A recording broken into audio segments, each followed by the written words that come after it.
Ready? All right, guys, welcome. This is our Sunday night at Lofidelic, and you know what? I was thinking for months that I have a great job, and I have a great job because I talk to different people every single day, and what we talk about is records, music, bands, and going record shopping. So I was thinking to myself, you know what? We should capture these stories and share them with our Lofidelic audience. So as of today, starting today, we're going to start doing some collector interviews right here in the shop, right here on the couch. And I couldn't think of a better person to start our first interview than with a big influence to me in record collecting and music in general is my older brother, Danny. Danny's been with collecting records, as long as I have. We've been born into records. We remember our parents' large record collection. I recently shared the portfolio that you gave me last year, I think it was. The picture of the store? Of our parents' store. It was cool to see all the records in the background and all the familiar records that I see almost every day being on this side of the counter now. 80s and 90s were a great time for going to record stores and buying records. There was a million shops everywhere, Jersey, Philly, New York. When we used to go to New York, we get out of the Holland Tunnel, we go up 6th Avenue, and we just park at 6th Avenue, and there would just be a million record stores. Bleecker Bob's, Kim's Underground, right? Underground, yep. Rebel, right? Rebel. So many good ones. Yeah, it was good times, if you were lucky enough to be alive in the 90s and hit record shops, man, that was some good times. What was the one in New Brunswick? Planet X Records. Yes. Great shop, tons of electronic music, which was my thing back then. In Hoboken, what was that one in Hoboken? Pure Platters in Hoboken. I used to go there all the time. But one question I wanted to ask you is, do you remember what was the first record that you bought? Someone asked me that a while ago, asked me what the first record was that I bought, and I can't remember. But prior to buying records, I had a ton of cassettes. I had a huge collection of cassettes. Eventually got stolen out of the car. And it was all 80s metal, hair metal stuff, Poison, Bon Jovi, Def Leppard, all that stuff. When all my cassettes were stolen from the car, I didn't have any music. I went over to vintage vinyl. Now, back in the late 80s, early 90s, there was 2 vintage vinyls. After the cassettes were stolen, I went over to vintage vinyl in Ocean. I asked the girl behind the counter, I said, you know what? I said, I lost all my music. I'm coming here to replace it. I said, but I'm looking for something new. I'm kind of tired of what I was listening. And she asked me, and I told her, the person who was working there, you met her. Yes, I know who it is. Reggie, yep, for sure. She came into this shop a few times. And also, at the time, Tim Cronin from Monster Magnet That's right. Was also working there. So they were both working behind the counter. Reggie's husband is the admin for a Facebook group called Noise Rock Now. And on that group, people share a lot of the noise rock, punk rock sort of music that I'm into. I went to her and I said, I'm looking for something new. I said, I'm kind of tired of what I was listening to. What do you have? And she goes, there's this new sound coming out of Seattle, and it's called grunge. And this was 88, 89. And she handed me this record right here. Mudhoney Super Fuzz Big Muff. And I put this on when I got home and I was floored. This record It pretty much changed my life, my whole musical genre. It was exactly what I was looking for. It had elements of punk. Now, prior to the late 80s, I really wasn't into punk. I heard of The Clash, the Ramones and all that stuff, but I really didn't know deep punk. Like, you had Black Flag, you had Minor Threat, all that stuff. So I was clueless to all that stuff. When I heard this, I was like, this is exactly what I'm looking for. This is rough. This ain't polished. This is just guys that just want to play. And I was floored. I went back and she hooked me up with some other stuff. Well, we know Nirvana's Bleach. She handed me that record. And that was another thing that just blew me away. I have an original pressing, not the colored white version, of course, because that goes for like thousands of dollars now. But I have the original black version. She handed me that too. She handed me Tad. This record, Mudhoney's Super Fuzz Big Muff, was just the record. And to this day, I love this record. I actually have a collection of these because I collect multiple copies of these. This is the original one from 1989, I believe. I have this is the UK version on Glitterhouse Records. This is the Australian version on Agogo Records. It's on orange vinyl. This is another copy. This is a purple marbled. I have a blue marbled one. I have a couple of red ones. So these are all 90s pressings.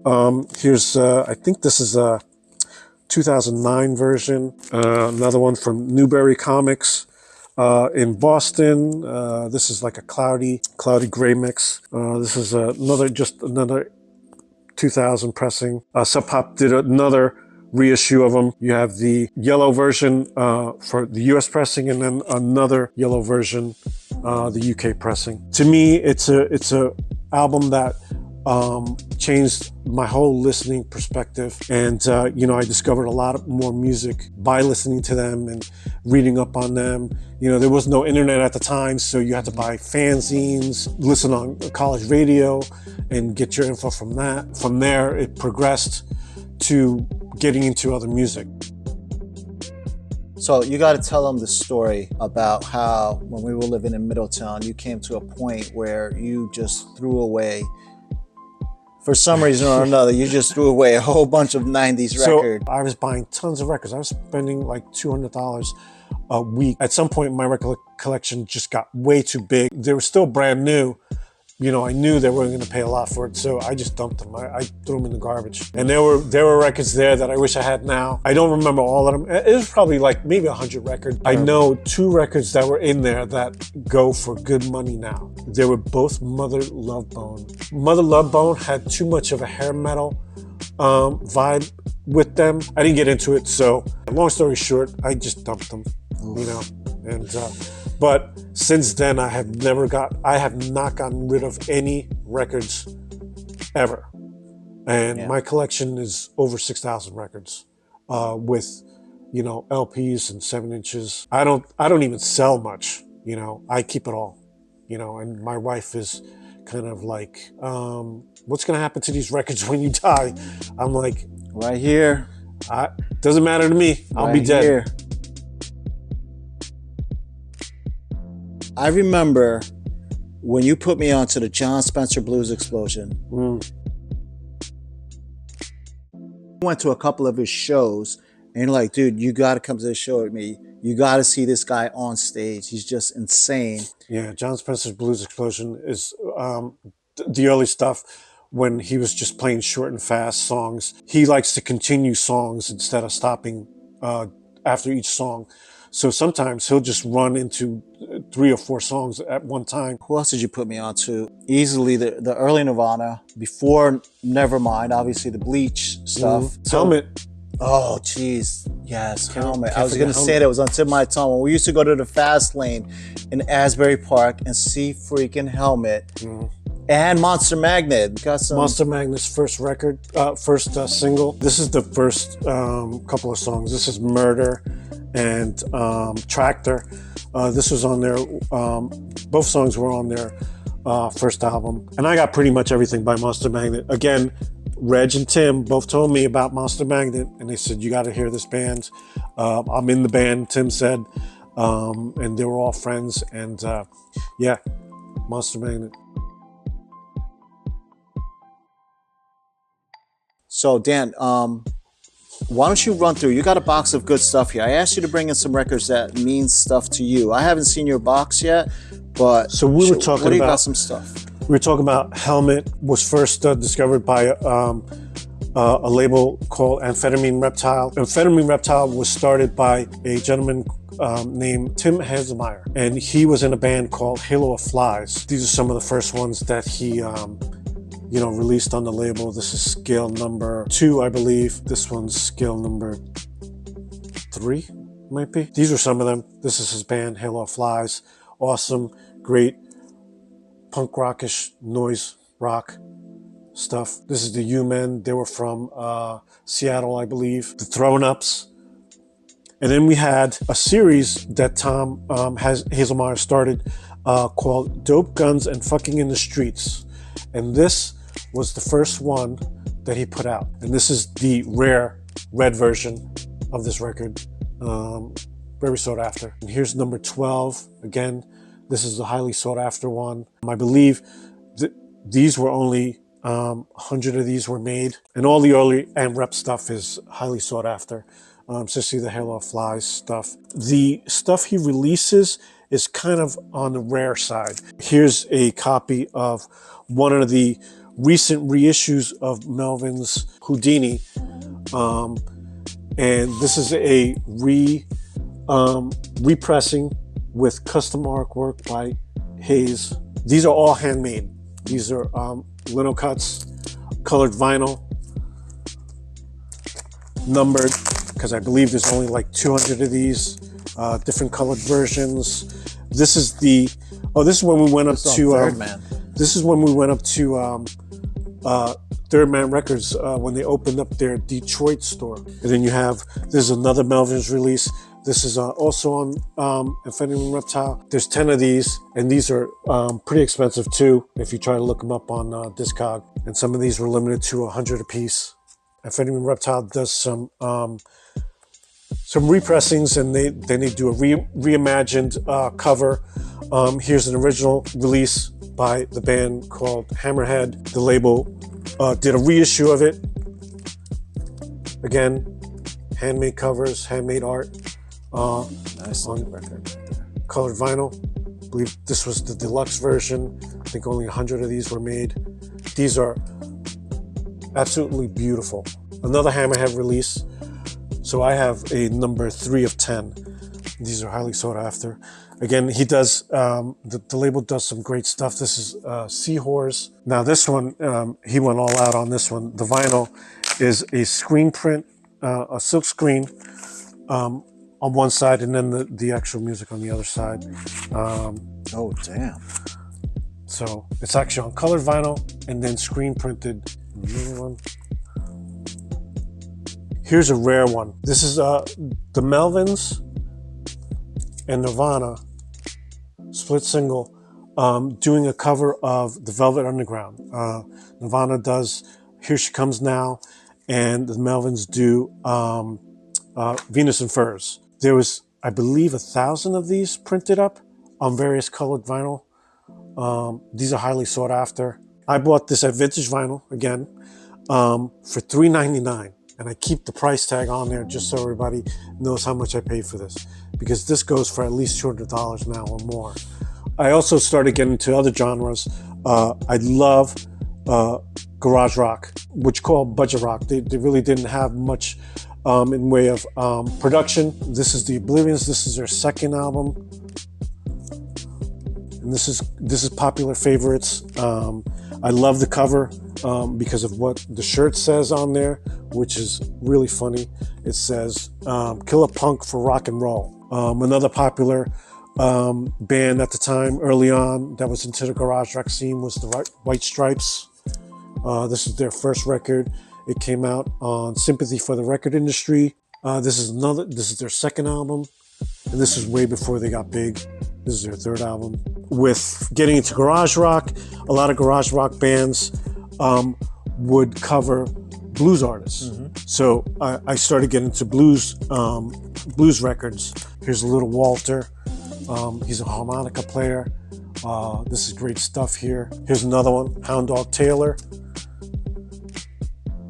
Hound Dog Taylor has 6 fingers. He has an extra finger on one hand, and made him play, a little differently than most blues players. Mississippi Fred McDowell, he plays sort of country blues. The cover says, "I don't play no rock and roll. I just play the blues." And the man, Howlin' Wolf. Nice. You definitely heard a lot of these songs. They were covered by, actually, Monster Magnet covered Evil. Smokestack Lightning was covered by Soundgarden. And of course, the Rolling Stones and The Who and all them also covered a lot of Howlin' Wolf and a lot of blues people. If you got to pick one record to go into the casket with you when you go, what would it be? You have one? Yes, I do. Out of all the records I have, if my house ever got caught on fire, there's one record that I would pull out, and it's special to me because it was my old man's. And when I played this record, I immediately broke down because it was absolutely beautiful. And that record is John Coltrane's Sonship.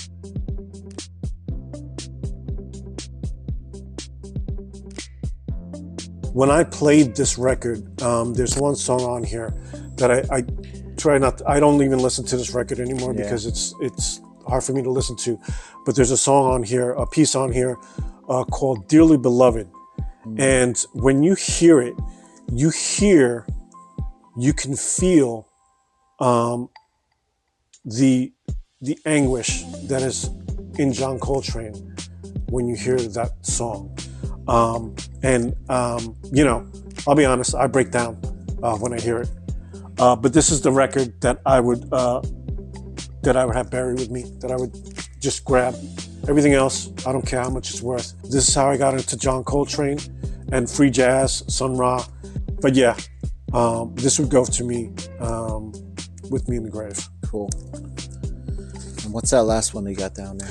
This is a pretty rare one. Again, this is a record that I pulled from my father's collection. This record is it's Pharoah Sanders. Pharoah Sanders Quintet. This is his first album. This is highly sought after. This is the mono version silkscreen pressing. And this is in absolutely fantastic condition, sleeve-wise. There's no tears in it. There's little bumps and bruises you can expect, but it's silkscreened. Oh yeah, very nice. Silkscreened. It's very clean, not faded. This record goes for at least a few $100s in the mono version, maybe even higher than that. Just say what year that came out? Any idea? This is 1965.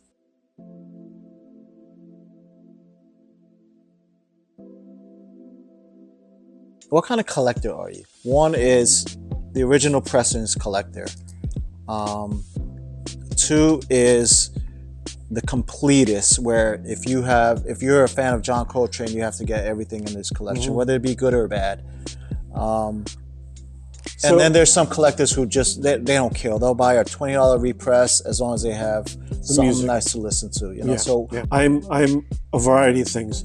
I am a completist sometimes, and there are some bands that I do have their complete discogs of, and then there's some that are just, they have so many that it'll take forever to get. If it's something that I want to listen to, or if the repressing is a good repressing, it's been remastered or anything like that, I'll buy it. But I like buying the original pressings. I kind of have a want list on Discogs. I look for deals. I'm not going to drop $200 on a record that somebody's asking for just because I want it. What was the most you think you've paid for a record? Maybe a couple years ago, I paid $250 for 5 singles. These singles were by a band called Rocket from the Crypt. These were only released in Europe on the European tour, and you could only buy them at the show, and they released 5 different ones. Yeah, those 5 singles were something that I wanted. The opportunity was there. He was giving me a deal Right.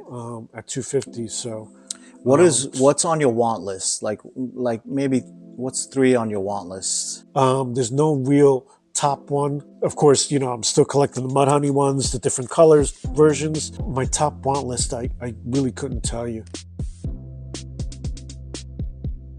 As we wrap this up, probably our last question. Why do you think the youth is falling in love with vinyl? Well, I mean, it's the same reason why we're into it. It's a physical thing. You know, it's something that you could pick up and look at and be in awe of. You have, you know, colors and this big sleeve that fits in your hand, and this art that's great to look at. You know, as far as the youth today and buying vinyl, I know my son Spencer, your nephew, at a time when he was about maybe a little older than Liv, he started buying vinyl. We bought him a record player. I really don't know if he really got into it. I know he still has his record collection. It's very small. Right now, I think my daughter is just buying stuff that interests her. But, you know, for the most part, she's on Spotify. The stuff that she would like on vinyl is just more things that she's really into. You know, she was very into this one young cat called Cave Town, and she fell in love with him at a young age, and she bought all his vinyl, went to his shows. If RSD, Record Store Day, could ever get their act together and stop producing so much crap and produce, you know, genuine releases that are important, instead of this hokey shtick, you'll get a lot more people interested in buying the media. Well, this is a good conversation, man. Yeah. Very good. Yeah. I saw a lot of records in this box that I want to keep for myself. I have a ton more. Yeah, I know. We could talk for hours. Like I said, hope you guys enjoyed it. If anybody wants to be a guest and talk about records, and you want to bring a stack of records in, and you want to talk about what they mean to you, and who doesn't want to talk about records? If you have a story that you want to share, yeah, hit me up. We'd love to hear your story. So hit us up. Thank you for watching. Thanks for coming by, Dan. Nice. We'll check you out next time on the next show. All right. See you next time. Happy digging. Bye.